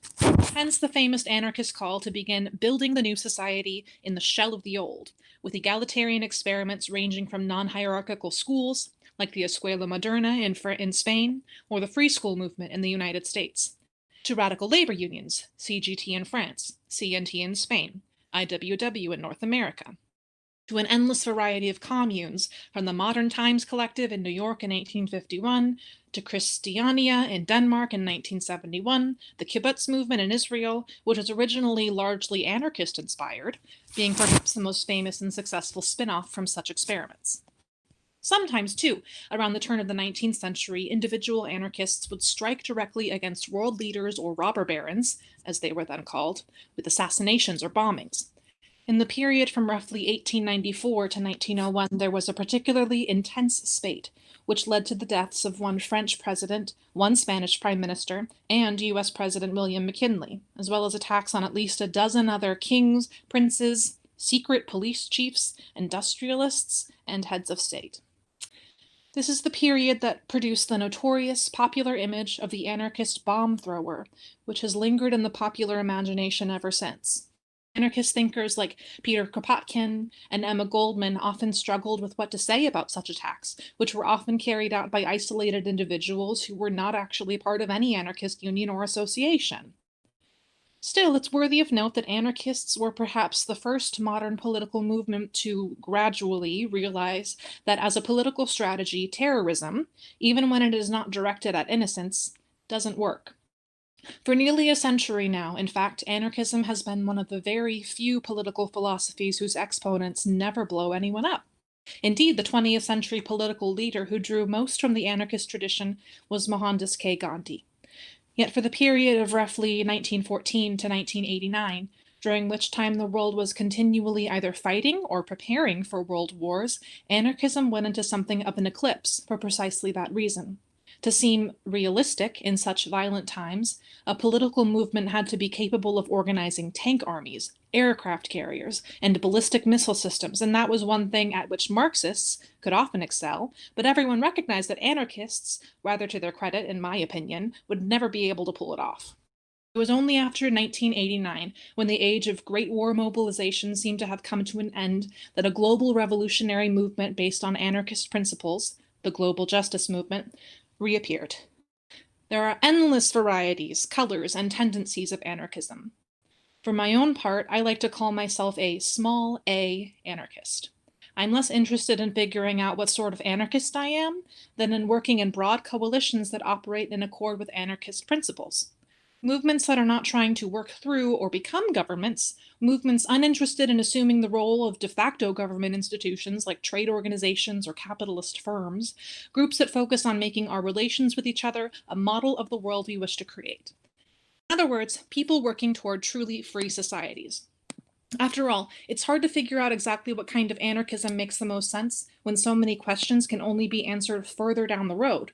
Would there be a role for markets in a truly free society? How could we know? I myself am confident, based on history, that even if we did try to maintain a market economy in such a free society, that is, one in which there would be no state to enforce contracts so that agreements came to be based only on trust, economic relations would rapidly morph into something that libertarians would find completely unrecognizable and would soon not resemble anything we are used to thinking of as a market at all. I certainly can't imagine anyone agreeing to work for wages if they have any other options. But who knows, maybe I'm wrong. I am less interested in working out what the detailed architecture of what a free society would be like than in creating the conditions that would enable us to find out. We have little idea what sort of organizations, or for that matter, technologies, would emerge if free people were unfettered to use their imagination to actually solve collective problems rather than to make them worse. But the primary question is, how do we even get there? What would it take to allow our political and economic systems to become a mode of collective problem solving rather than, as they are now, a mode of collective war? Even anarchists have taken a very long time grappling with the extent of the problem. When anarchism was part of the broader workers' movement, for example, it tended to accept that democracy meant majority voting and Robert's Rule of Order, relying on appeals to solidarity to convince the minority to go along. Appeals to solidarity can be very effective when one is locked in life or death conflict of one sort or another, as revolutionaries usually were. The CNT, the anarchist labor union in Spain of the 1920s and 1930s, relied on a principle that when a workplace voted to strike, no member who had voted against striking was bound by the decision. The result was, almost invariably, 100% compliance. But again, strikes were quasi-military operations. Local rural communes tended to fall back, as rural communities everywhere do, on some sort of de facto consensus. In the United States, on the other hand, consensus rather than majority voting has often been used by grassroots organizers who were not explicitly anarchist. SNCC, the Student Nonviolent Coordinating Committee, which was the horizontal branch of the civil rights movement, operated by consensus, and SDS, Students for a Democratic Society, claimed in their constitutional principles to operate by parliamentary procedure, but in fact tended to rely on consensus in practice. Most of those who participated in such meetings felt the process used at the time was crude, improvised, and often extremely frustrating. Part of it was just because Americans, for all their democratic spirit, mostly had absolutely no experience of democratic deliberation. There's a famous story from the civil rights movement of a small group of activists trying to come to a collective decision in an emergency situation, unable to attain consensus. At one point, one of them gave up and pulled out a gun and aimed it directly at the facilitator. "Either make a decision for us," he said, "or I'll shoot you." The facilitator replied, "Well, I guess you'll just have to shoot me then." It took a very long time to develop what might be called a culture of democracy, and when it did emerge, it came from surprising directions. Spiritual traditions, Quakerism for instance, and feminism. The American Society of Friends, the Quakers for instance, had spent centuries developing their own form of consensus decision-making as a spiritual exercise. Quakers had also been active in most grassroots American social movements from abolitionism onward, but until the 1970s they were not, for the most part, willing to teach others their techniques for the precise reason that they considered it a spiritual matter, a part of their religion. "You rely on consensus," George Lakey, a famous Quaker pacifist activist, once explained, "when you have a shared understanding of the theology. It is not to be imposed on people." Quakers, at least in the 50s, were anti-proselytizing.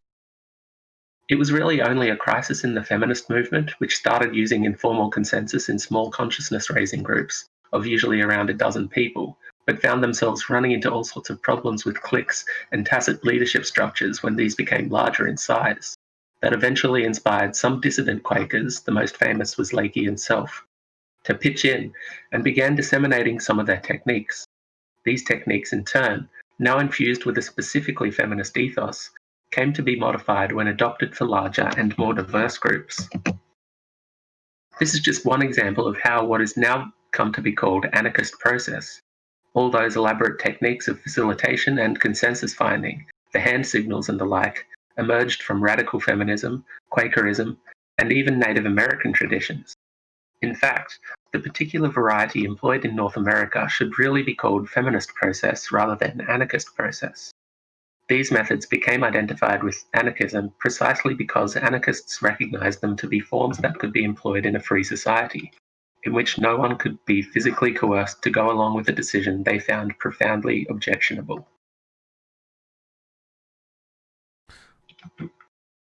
Consensus is not just a set of techniques.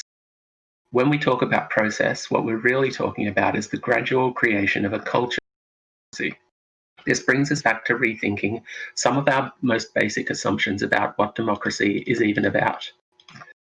If we return to the writings of men like Adams and Madison, or even Jefferson in this light, it's easy to see that, elitist though they were, some of their criticisms of democracy deserve to be taken seriously. First of all, they argued that instituting a system of majoritarian direct democracy among white adult males in a society deeply divided by inequalities of wealth would likely lead to tumultuous, unstable, and ultimately bloody results, to the rise of demagogues and tyrants. Here they were probably right. Another argument they made is that only established men of property should be allowed to vote and hold office because only they were sufficiently independent and therefore free of self-interest, that they could afford to think about the common good. This latter is an important argument and deserves more attention than it has usually been given. Obviously, the way it was framed was nothing if not elitist. The profound hypocrisy of arguing that the common people lacked education or rationality came through clearly in the writings of men like Gouverneur Morris, who was willing to admit, at least in a private letter to a fellow member of the gentry, that it was the opposite idea, that ordinary people had acquired education and were capable of framing rational arguments, that terrified him most of all. But the real problem with arguments based on the presumed irrationality of the common people was in the underlying assumptions about what constituted rationality. One common argument against popular rule in the early republic was that the 8 or 9 millions who have no property, as Adams put it, were incapable of rational judgment because they were unused to managing their own affairs. Servants and wage labourers, let alone women and slaves, were accustomed to taking orders. Some among the elites held this to be because they were capable of nothing else. Some simply saw it as the outcome of their habitual circumstances. But almost all agreed that if such people were given the vote, they would not think about what was best for the country, but immediately attach themselves to some leader, either because that leader bought them off in some way, promised to abolish their debts, or even directly paid them, or just because following others is all that they knew how to do.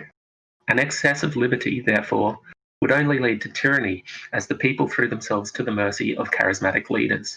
At best, it would result in factionalism, a political system dominated by political parties. Almost all the framers were strongly opposed to the emergence of a party system, battling over their respective interests. Here they were right. While major class warfare didn't ensue, partly because of the existence of the escape hatch of the frontier, factionalism and political parties immediately followed once an even modestly expanded franchise began to be put into place in the 1820s and 1830s. The fears of the elites were not entirely misplaced. The notion that only men with property can be fully rational, and that others exist primarily to follow orders, traces back at least to Athens. Aristotle states the matter quite explicitly in the beginning of his Politics, where he argues that only free adult males can be fully rational beings, in control of their own bodies, just as they are in control over others, their women, children, and slaves. Here then is the real flaw in the whole tradition of rationality that the founders inherited. It's not ultimately about self-sufficiency, being disinterested. To be rational in this tradition has everything to do with the ability to issue commands, to stand apart from a situation, assess it from a distance, make the appropriate set of calculations, and then tell others what to do. Essentially, it is the kind of calculation one can make only when one can tell others to shut up and do as they are told, not work with them as free equals in search of solutions. It's only the habit of command that allows one to imagine that the world can be reduced to the equivalent of mathematical formulae that can be applied to any situation, regardless of its real human complexities. This is why any philosophy that begins by proposing that humans are, or should be, rational, as cold and calculating as a lord, invariably ends up concluding that really we're the opposite, that reason, as Hume so famously put it, is always and can only be the slave of the passions. We seek pleasure, therefore we seek property, to guarantee our access to pleasure. Therefore we seek power, to guarantee our access to property. In every case, there's no natural end to it. We'll always seek more and more and more. This theory of human nature is already present in the ancient philosophers, and is their explanation why democracy can only be disastrous, and recurs in the Christian tradition of St. Augustine, in the guise of original sin, and in the atheist Thomas Hobbes' theory of why a state of nature could only have been a violent war of all against all, and again, of course, of why democracy must necessarily be disastrous. The creators of the 18th century Republican constitutions shared these assumptions as well. Humans were really incorrigible. So for all the occasional high-minded language, most of these philosophers were ultimately willing to admit that the only real choice was between utterly blind passions and the rational calculation of the interests of an elite class. The ideal constitution, therefore, was one designed to ensure that such interests checked each other and ultimately balanced off. This has some curious implications. On the one hand, it is universally held that democracy means little without free speech, a free press, and the means for open political deliberation and debate. At the same time, most theorists of liberal democracy, from Jean-Jacques Rousseau to John Rawls, grant that sphere of deliberation an incredibly limited purview, since they assume a set of political actors, politicians, voters, and interest groups, who already know what they want before they show up in the political arena.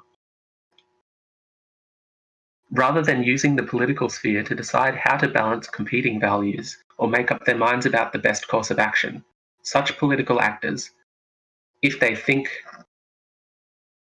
about anything, consider only how best to pursue their already existing interests. So this leaves us with a democracy of the rational, where we define rationality as detached mathematical calculation born of the power to issue commands, the kind of rationality that will inevitably produce monsters. As the basis for a true democratic system, these terms are clearly disastrous. But what is the alternative? How to found a theory of democracy on the kind of reasoning that goes on instead between equals. One reason this has been difficult to do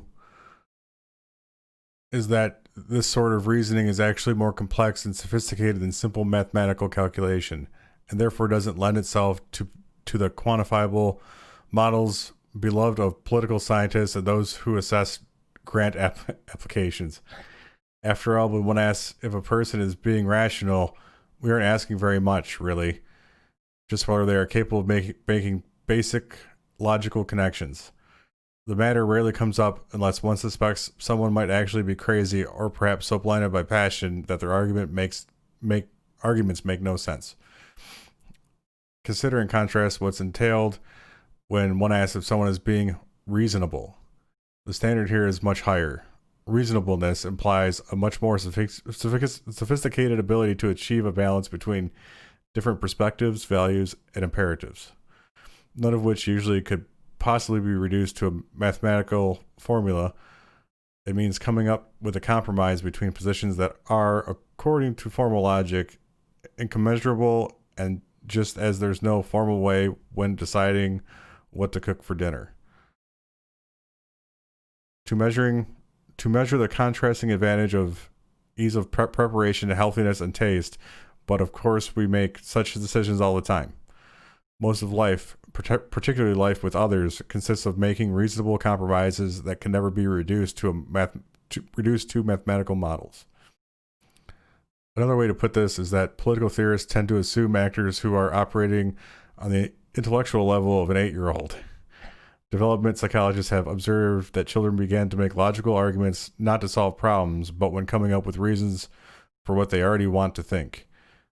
Anyone who deals with small children on a regular basis will immediately recognize that this is true. The ability to compare and coordinate contrasting perspectives, on the other hand, comes later and is the very essence of mature intelligence. It's also precisely what those used to the power of command really have to do. The philosopher Stephen Tolman, already famous for his models of moral reasoning, made something of an electrical splash in the 1990s when he tried to develop a similar contrast between rationality and reasonableness. Though he started his analysis on the basis for rationality as deriving not from the power of command, but from the need for absolute certainty. Contrasting the generous spirit of an essayist like Montaigne, I'm butchering every word today, who wrote in the expansive Europe in the 16th century and assumed that truth is always situational, with well-knead paranoid rigor of René Descartes. Montaigne, yeah, that's probably correct. That sounds a lot better. Who wrote a century later when Europe had collapsed into bloody wars of religion, and who convinced a vision of society as based purely on rational grounds. Tolman proposed that all subsequent political thought has been bedeviled by attempts to apply impossible standards of abstract rationality to concrete human realities. But Tolman wasn't the first to propose the distinction. I myself first encountered it in a rather whimsical essay published in 1960 by the British poet Robert Graves called The Case for Xantippe. For those who lack the classical education of New York's early butchers and bakers, Xantippe was Socrates' wife and has gone down in history as an atrocious nag. Socrates' equanimity in ignoring her, is regularly held out as a proof of his nobility of character. Graves begins by pointing out, why is it that for 2,000 years, no one seems to have asked what it might have actually been like to be married to Socrates? Imagine you were saddled with a husband who did next to nothing to support a family, spent all his time trying to prove everyone he met was wrong about everything and felt true love was only possible between men and underage boys. You wouldn't express some opinions about this? Socrates has been held out ever since as the paragon of a certain unrelenting notion of pure consistency and unflinching determination to follow arguments to their logical conclusions, which is surely useful in its way. But he was not a very reasonable person, and those who celebrate him have ended up producing a mechanized, insensate, inhumane, abstract rationality. That's a quote from something that has done the world enormous harm. Graves writes that as a poet, he feels no choice but to identify himself more with those frozen out of the, quote, rational space of the Greek city, starting with women like Xanthippe, for whom reasonableness doesn't exclude logic. No one is actually against logic, but combines it with a sense of humor, practicality, and simple human decency. With that in mind, it only makes sense that so much of the initiative for creating new forms of democratic process, like consensus, has emerged from the tradition of feminism, which means, among other things, the intellectual tradition of those who have historically tended not to be vested with the power of command. Consensus is an attempt to create a politics founded on the principle of reasonableness, one that, as feminist philosopher Deborah Hikes has pointed out, requires not only logical consistency, but a, quote, measure of good judgment, self-criticism, a capacity for social interaction, and a willingness to give and consider reasons, end quote. Genuine deliberation, in short. As a facilitation trainer would likely put it, it requires the ability to listen well enough to understand perspectives that are fundamentally different from one's own, and then try to find pragmatic common ground without attempting to convert one's interlocutors completely to one's own perspective. It means viewing democracy as common problem solving among those who respect the fact that they will always have, like all humans, somewhat incommensurable points of view. This is how consensus is supposed to work. The group agrees, first, to some common purpose. This allows the group to look at decision-making as a matter of solving common problems. Seen this way, a diversity of perspectives, even a radical diversity of perspectives, while it might cause difficulties, can also be an enormous resource. After all, what sort of team is more likely to come up with a creative solution to a problem? A group of people who all see matters somewhat differently, or a group of people who all see things exactly the same? As I've already observed, spaces of democratic creativity are precisely those where very different sorts of people coming from very different traditions are suddenly forced to improvise. One reason is because in such situations, people are forced to reconcile divergent assumptions about what politics is even about. In the 1980s, a group of would-be Maoist guerrillas from urban Mexico descended to the mountains of the Mexican Southwest, where they began to create revolutionary networks, first by beginning women's literacy campaigns. Eventually, they became the Zapatista Army of National Liberation, who initiated a brief insurrection in 1994. Not, however, to overthrow the state, but to create a liberated territory in which largely indigenous communities could begin experimenting with new forms of democracy. From the beginning, there were constant differences between the originally urban intellectuals, like the famous Subcommandant Marcos, who assumed democracy meant majority vote and elected representatives, and Mam Cholti, Tzatzel, and Tsotsi speakers, whose communal assemblies had always operated by consensus and preferred to see a system where, if delegates had to be selected, they could be recalled the moment communities no longer felt they were conveying the communal will. As Marcos recalled, they soon found that there was no agreement about what democracy actually meant. Here's a quote. The communities are promoting democracy, but the concept seems vague. There are many kinds of democracy, that's what I tell them. I try to explain to them, you cannot operate by consensus because you have a communal life. When they arrive at an assembly, they know each other. You can operate by consensus because you have a communal life. When they arrive at an assembly, they know each other. They come to solve a common problem. But in other places, it isn't so, I tell them. People live separate lives, and they use the assembly for other things. not to solve the problem. And they say no, but it means yes, it works for us. And it indeed does work for them. They solve the problem, so they propose that method for the nation and the world. The world must organize itself thus, and it is very difficult to go against that because that is how they solve their problems. Let us take this proposal seriously. Why shouldn't democracy be a matter of collective problem solving? We might have very different ideas about what life is ultimately about, but it's perfectly apparent that human beings on this planet share a large number of common problems. Climate change comes most readily to mind as a pressing and immediate one, but there are any number of them that we would do well to work together to try to solve.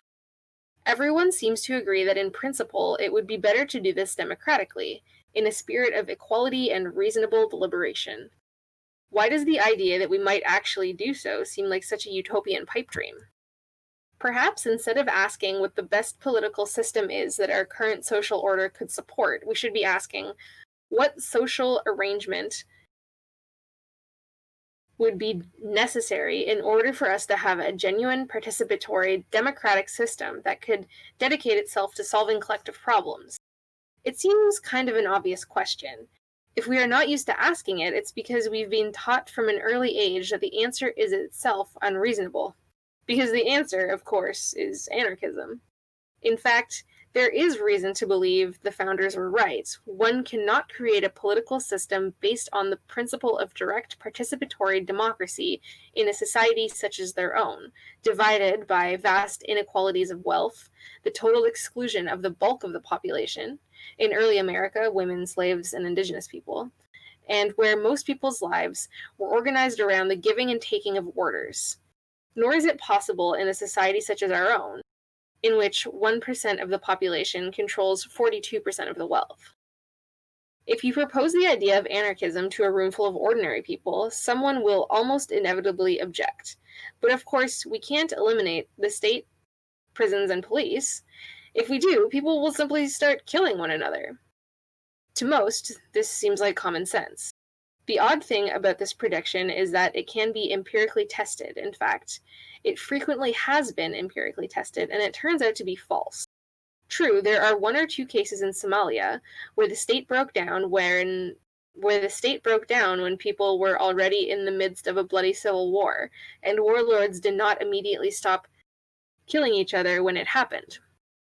Though in most respects, even in Somalia, a worst-case hypothesis, education, health, and other social indicators had actually improved 20 years after the dissolution of the central state.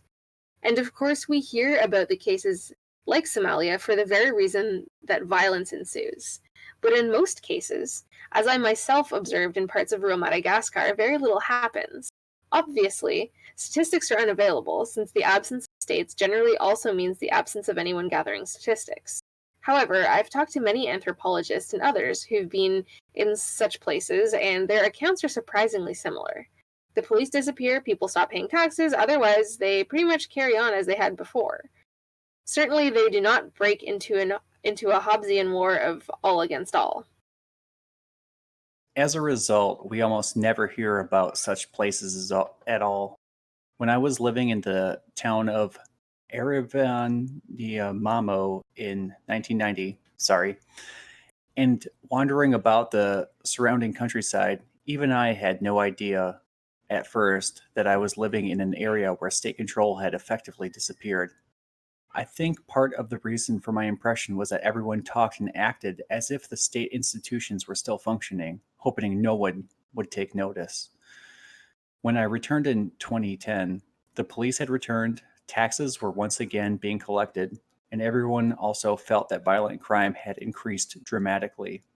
So the real question we have to ask becomes, what is it about the experience of living under a state, that is, in a society where rules are enforced by the threat of prisons and police, and all the forms of inequality and alienation that makes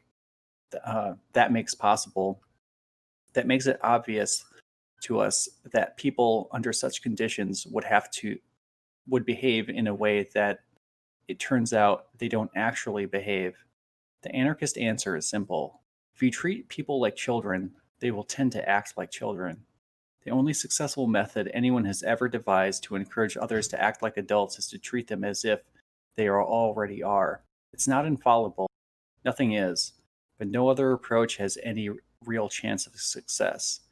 And the historical experience of what actually does happen in crisis situations demonstrates that even those who have not grown up in a culture of participatory democracy, if you take away their guns or ability to call their lawyers, can suddenly become extremely reasonable.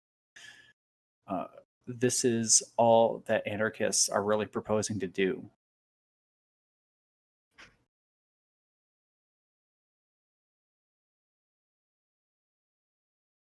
Is that the end of chapter 4? Or end of chapter 3? I think we did. I'm hearing you. Yeah, my mic's being recorded elsewhere, not through Discord, so you can hear me, Okay. but it's not being recorded. I think we were supposed to stop about halfway through that, because that's the entire chapter. Yeah. Yeah, I think so too. All right, cool. Hey, good job, everybody. Yeah, that was great.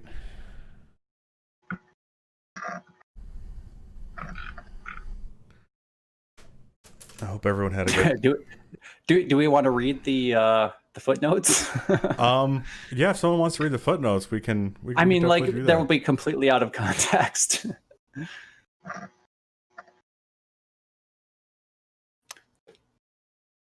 Yeah, because like the same is true of all 13 of the original state constitutions created after the revolution. Like that's... Yeah, we had the same problem when we were reading Bookchin, and how the footnotes don't appear on the end of the page; they appear like the end of the chapter. You can't really bounce back and forth electronically easily, kind of. So we kind of skipped over them.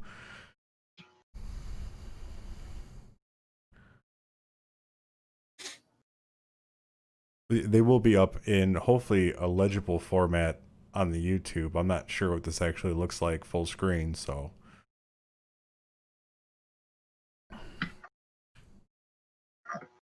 I'll just leave them up for a couple seconds here.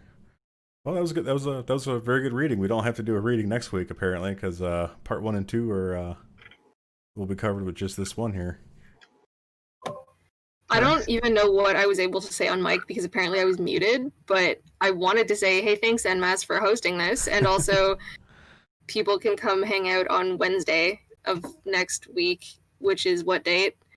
The 26th of August, at times that will be determined somewhere else because I don't know them offhand. So helpful.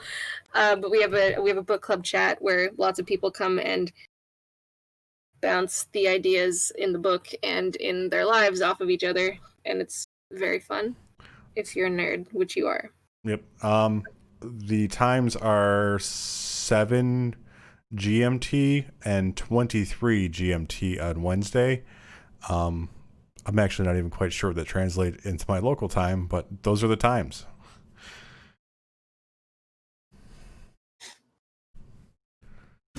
But I would like to thank everyone for listening, everyone for reading. That was a lot of fun. I'd like to apologize. Yeah, I'm really... Oh, sorry. I'm really glad that we got back to doing the recordings. I was really looking forward to this. Yeah, they are a lot of fun generally. It's good when you get like a nice group in here, and yeah, it doesn't seem like so much work to get through it. But yeah, this was... I thought we skipped over something, because I didn't realize it was this long for just the part 1 of this, because this is only one chapter. So, like, how long is this chapter? I didn't look at it beforehand, so. I don't know. According to the EPUB, it shows us 40 pages, but I don't know what that means. Yeah, it's different for everybody's different thing, I think, because on my phone it's over 100 pages. I think I don't know how it calculates it, and we don't have to include this in the recording. I don't know, but I don't if I change the size of the text on my EPUB reader thing, the number of pages doesn't change. So it's 40 pages according to, I don't know, maybe the print version of the book. There's a quantity of pages, and it took us approximately 2 hours to read out loud. Yeah, I noticed as we were reading it that the EPUB reader on my computer has this little dash that I believe is the page delimiter. And yeah, my when I was asking questions about it last night, I was going solely from whatever the PDF reader on my phone was telling me, and yeah, it was just because it's a smaller screen and that it bumps the text up quite a bit. That it was over 100 pages.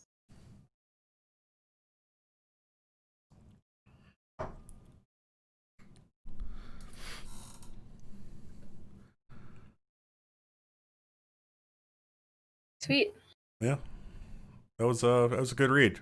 Good read. A lot of concepts, a lot of simple concepts that are very densely packed into one chapter. We were kind of mentioning it in the chat, the bit about I think it was Socrates' wife.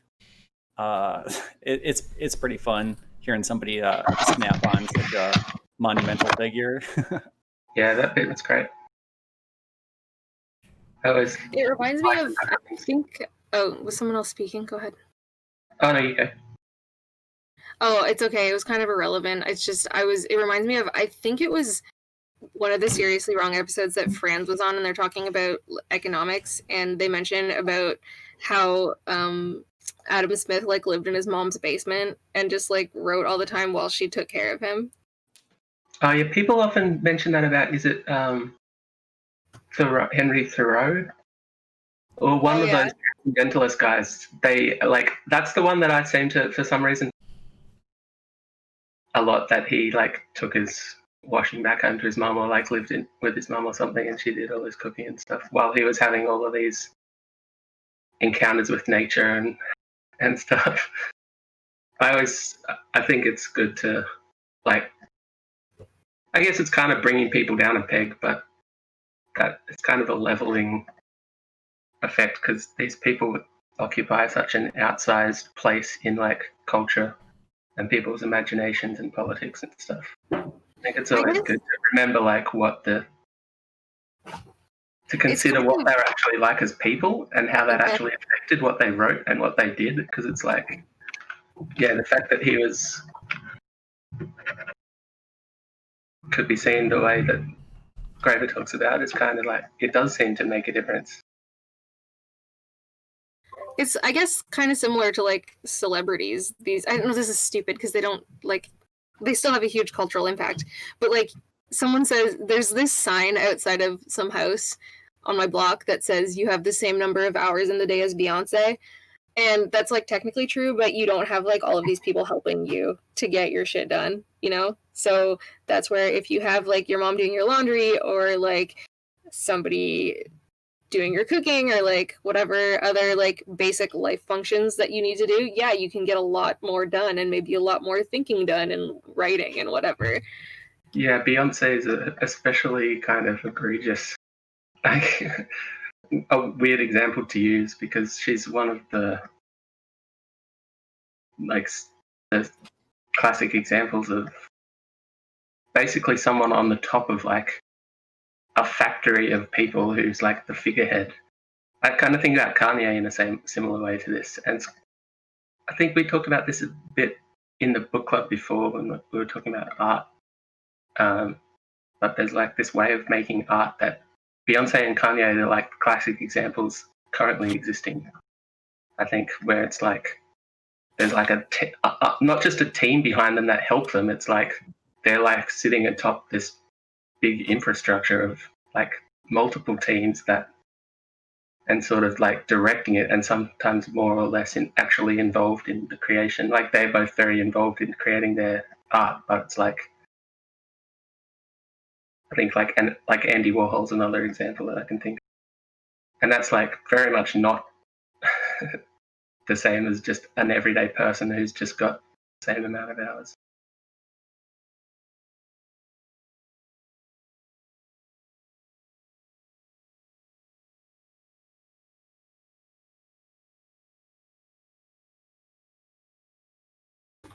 I think that's about it for me this week, folks. I will perhaps hopefully see you electronically at the book club next week about this chapter.